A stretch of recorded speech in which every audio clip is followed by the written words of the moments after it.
அஸ்ஸலாமு அலைக்கும். மணத்தக்காளி கீரை வயிறு வாய்ப்புன்னு இருந்தால் கண்டிப்பாக க்யூர் ஆகும். இந்த கீரையில் vitamins, mineral, calcium, anti oxidants இது மட்டும் இல்லாமல் டைஜஷன் ப்ராப்ளம் இருக்கிறவங்களுக்கும் கண்டிப்பாக யூஸ்ஃபுல்லாக இருக்கும்.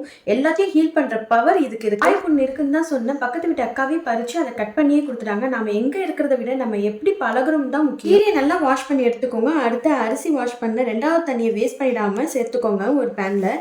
இது கூட சின்ன வெங்காயம், கீரை, தேவையான அளவு உப்பு சேர்த்து கீரை வேகிற அளவுக்கு வெயிட் பண்ணிக்கலாம். இது ஒரு 10 நிமிஷத்துலேயே குக் ஆகிடும். சூடாக இருக்கும் போது தேங்காய் பால் சேர்க்காதீங்க. லைட்டா ஆறின பிறகு தேங்காய் பால் சேர்த்தீங்கன்னா மணத்தக்காளி கீரை சாறு ரெடி ஆயிடும். இதுல ஏகப்பட்ட மருத்துவ குணங்கள் இருக்கு, கண்டிப்பா மிஸ் பண்ணிடாதீங்க.